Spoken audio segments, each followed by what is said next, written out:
kasya nga ba ang 500 pesos sa Noche Buena? Kaya today, nandito tayo sa Motivated 3x3 para tanungin dito yung mga influencers kung ano nga ba yung mga masasabi nila at kung ano yung mga magiging reaction nila. Ngayon, kasama natin si Sir Rendon, no? Nakita natin dito si CR. No? Nandito tayo sa Motivated 3x3. Tatanungin natin si Sir Rendon kung ano nga ba masasabi niya dun sa sinabi ng DTI na kasya nga ba ang 500 pesos pang Noche Buena? Lupit mo, sa CR ka nag-i-interview, ayun, malupit. Yan ang bagong vlog na yun, di ba? Ito, syempre bad trip yun. Bad trip yun. Kasi parang pinagluloko nila ang taong bayan. Di ba? 500, ano ba yun? Di ba? So, nakita natin na expose sila sa talamak na corruption. Tapos biglang mag-a-announce sila ng ganun.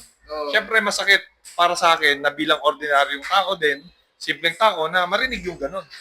Sa sobrang taas ang bilihin, sir, talaga. Sobrang tahan, mabibili mo dun. Sibuyas, kamatis.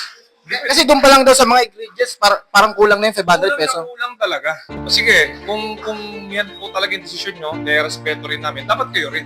Lahat ng tao sa gobyerno, lahat ng tao, lahat sila, kung 500 tayo, sama-sama tayo pwede. Pero kung taong bayan lang, kawawa eh. Kung pagpapalitin, no, kung sila yung gagawa, no, sila yung...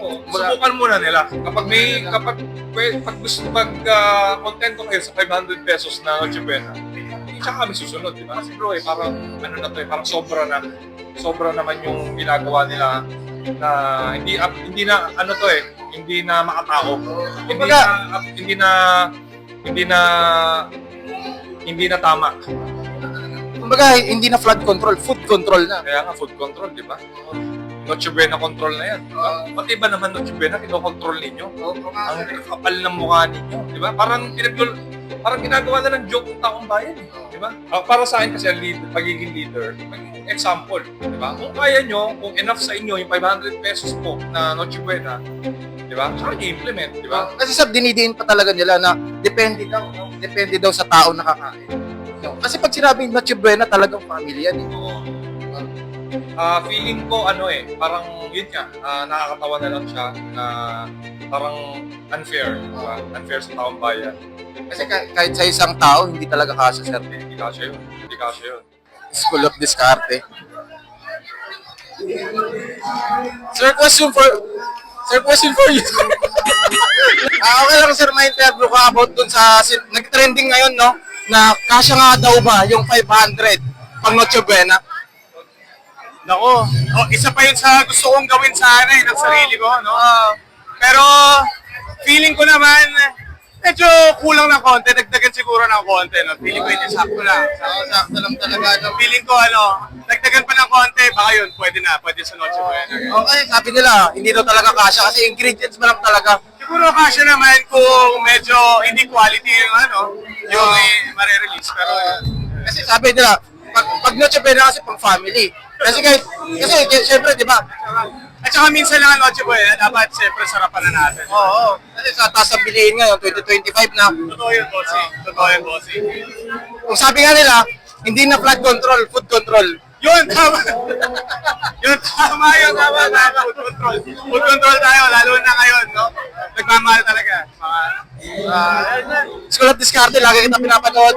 Solid yung mga, solid yung mga, lalo ko na-inspire. Solid. Salamat naman yung channel nyo. Follow nyo to, idol. Solid to. Salamat tayo nila, salamat. Kasya nga bang 500 pesos sa pang Noche Buena? 500 pesos? Tangin na kulang pa nga sa Starbucks eh. Oo, bibili ka ng spaghetti. Bibili ka ng sibuyas, bawang, giniling. Giniling pa lang. Tangin na, hindi ko na kasi namin pepper at saka asin eh. Tangin na ngayon, 500. Bumili kayo clothing line ko, 500, pwede pa. Oh, yun. Sobrang trending to ngayon. Kung ano nga ba yung masasabi mo, no, na kasya nga bang 500 pesos sa pang Noche Buena?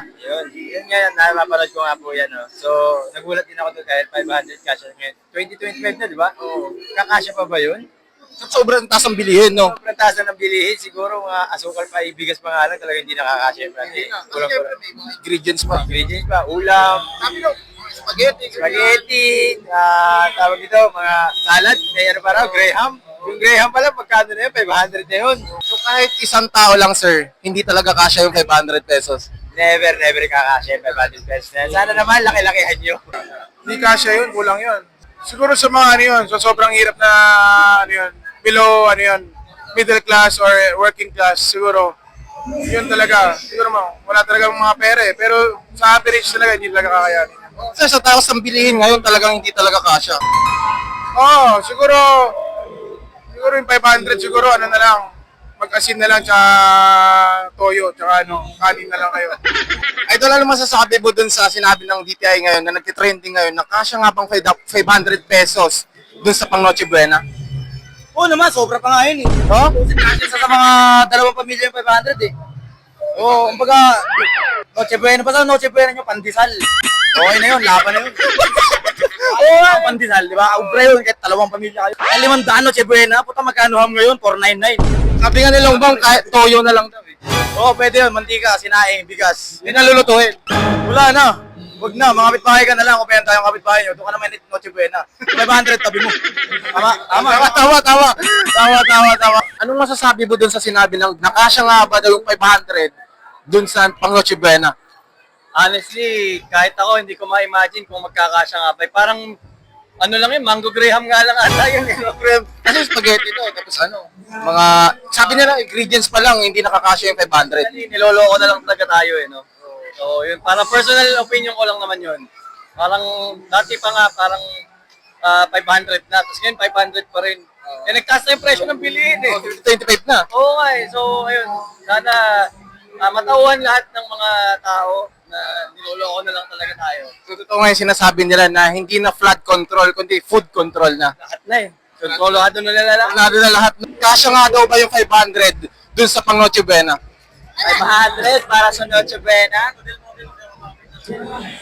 Sapat siya kung